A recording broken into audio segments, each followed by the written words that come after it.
الحمد لله نحمده ونستعينه ونستهديه ونستغفره ونتوب إليه ونتوكل عليه ونعوذ بالله من شرور أنفسنا وسيئات أعمالنا من يهده الله فلا مضل له ومن يضلل فلا هادي له أشهد أن لا إله إلا الله وحده لا شريك له له الملك وله الحمد وهو على كل شيء قدير ولا حول ولا قوة إلا بالله العلي العظيم سبحانك لا علم لنا إلا ما علمتنا إنك أنت العليم الحكيم اللهم صل وسلم وبارك على سيدنا محمد وعلى آل سيدنا محمد كما صليت وسلمت وباركت على سيدنا إبراهيم وعلى آل سيدنا إبراهيم في العالمين إنك حميد مجيد أما بعد.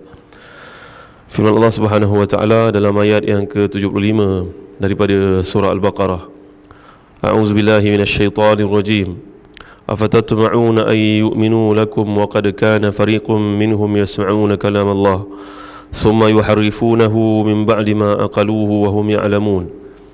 Maksudnya, apakah kamu sekalian tamakkan kepada mereka ini untuk beriman, sedangkan dengan sesungguhnya sebahagian daripada mereka mendengar kalam Allah, perkataan Allah, kemudian mereka mengubahnya selepas mereka memahaminya dalam keadaan mereka mengetahui. Kebanyakan para ulama tafsir membuatkan perkaitan bahawa ayat ini adalah satu yang telah turun pada zaman Nabi Muhammad sallallahu alaihi wasallam, iaitulah kepada golongan Yahudi yang Nabi menghadapi mereka ni di Madinah.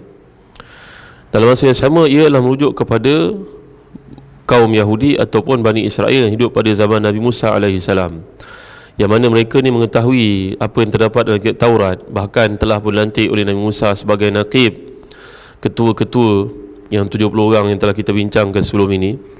Tiba-tiba mereka mengubah apa yang terdapat dalam kitab Taurat. Maka inilah perangai orang-orang Yahudi zaman berzaman. Maka demikian juga kamu, wahai Muhammad, dan sekalian umat Islam, jangan mengharap sangatlah keimanan mereka. Artinya, tuan-tuan dimuliakan Allah sekalian, Nabi Muhammad SAW dan para sahabat ditegur oleh Allah SWT. Teguran ini adalah menunjukkan kepada kita salah satu bukti i'jaz Quran, bahawa Quran ni memang benar-benar daripada Allah Subhanahu wa taala.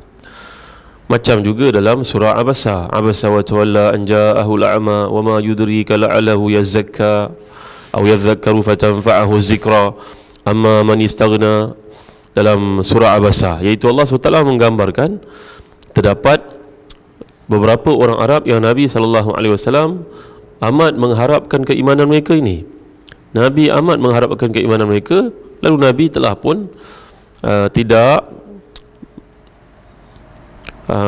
melayan pada masa itu seorang sahabat yang buta namanya Abdullah bin Ummi Maktum. Ini pandangan yang paling kuat dalam para ulama tafsir, menunjukkan bahawa ia adalah satu teguran Allah SWT, dan ia bukti kebenaran Quran daripada Allah. Kalaulah Quran direka oleh Muhammad SAW, tentulah tidak ada ayat-ayat yang bersifat teguran kepada diri sendiri, kan?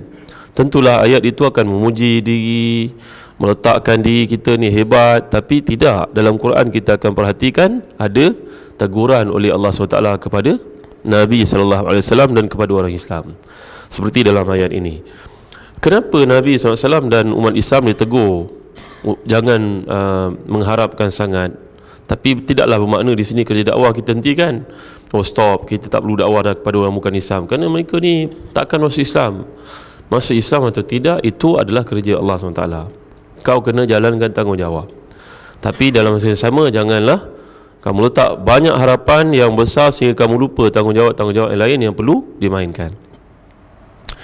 Macam kita, tuan-tuan yang dimuliakan Allah sekalian, kita pada ini berdepan dengan situasi orang Melayu, orang Islam berada di tahap yang amat lemah. Kelemahan yang amat ketara.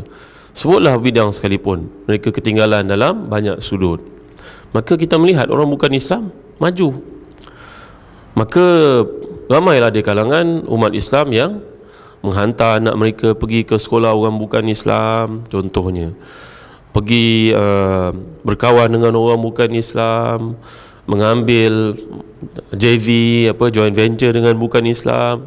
Ada setengah perkara yang baik, kita tak nafikan. Tapi dalam masa yang sama, janganlah kita memandang seolah mereka ni hebat sangat. Oh, segala-galanya orang bukan Islam, sekolah anak bukan Islam, ya. Sedangkan kita tak ambil tahu apa yang dipelajari oleh anak di sekolah. Apa yang dia makan kat sekolah, bagaimana kawan-kawannya kat sekolah. Ini adalah satu masalah yang menimpa orang Islam ketika mereka berada di tahap kelemahan yang amat sangat. Maka semua benda jadi tak betul. Seolah-olah dalam Islam pun tak betul, sekolah agama pun tak perlu. Sekolah bukan Islam, sekolah Cina contohnya perlu, wajib, supaya anak kita berfikir besar macam orang Cina. Ini salah tuan-tuan yang dimuliakan Allah sekalian. Bukan begitu caranya. Ya, kita kena faham bahawa Allah SWT menegur Nabi Muhammad SAW di sini supaya orang Islam mengerti dan faham, kerana ayat ini turun berlanjutan sampai ke hari kiamat. Janganlah kita melihat zahir mereka ni hebat, maka itu menjadi ukuran kepada segala-galanya benda dalam kehidupan. Jadi pada zaman Nabi SAW, para sahabat yang ada di Madinah ketika awal Islam, mereka lemah. Tapi orang-orang Yahudi memiliki ekonomi, kalangan mereka merupakan cendekiawan, kalau macam kita profesor, orang-orang yang hebat, ahli perniagaan yang hebat-hebat. Mereka pula mendakwa mereka ada kitab daripada langit. Jadi orang-orang Arab yang pada masa itu sebelum datang Islam, bahkan pada awal Islam sekalipun, masih lagi merasakan diri mereka inferiority complex, inferior. Macam kita orang Islam pada hari ini. Kerana kita telah lama ketinggalan tidak mengamalkan Islam dengan berbagai-bagai faktor, maka kita melihat orang bukan Islam itu seolah-olah lebih hebat daripada apa yang ada dalam Islam. Ini yang tidak boleh tuan-tuan yang dimuliakan Allah sekalian. Sementarahan pula kata Malik bin Nabi, satu lagi pihak orang Islam ni, dia sibuk dengan benda kontainer, dia tak sibuk dengan konten. Kontainer ni tuan-tuan zahirnya.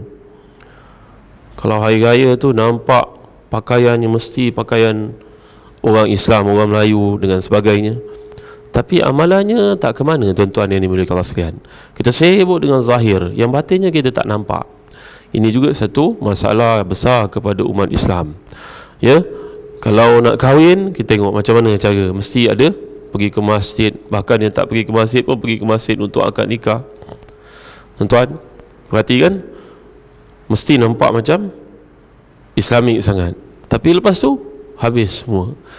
Ini juga satu perkara yang menimpa umat Islam yang kita kena sedar tuan-tuan yang dimuliakan Allah sekalian.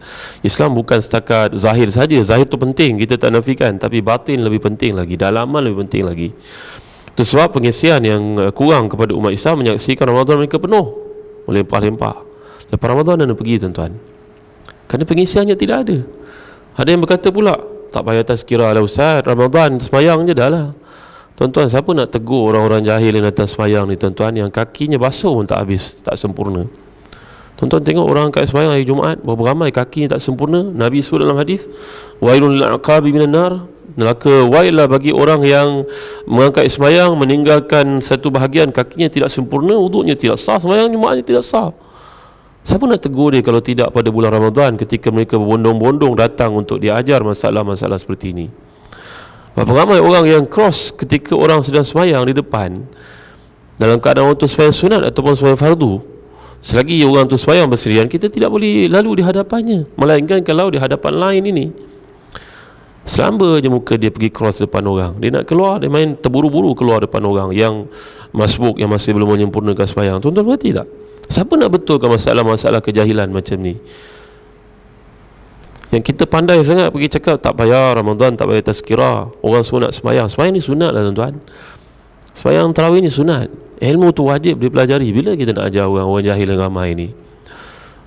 Justru janganlah kita sibuk dengan kontainer, kita lupa pada konten. Macam orang-orang Yahudi, ya, mereka menunjukkan akulah orang umat yang dipilih oleh Allah, tetapi dalamnya kosong, dalamnya anti Allah SWT. Mengubah apa yang ada dalam kitab Taurat. Ini Allah SWT tegur, janganlah perkara yang sama berlaku kepada kita umat Islam. Wallahu a'lam, wa sallallahu ala sayyidina Muhammad wa ala alihi wa sahbihi wa baraka wa sallam. Walhamdulillahi rabbil alamin. Wassalamualaikum warahmatullahi wabarakatuh.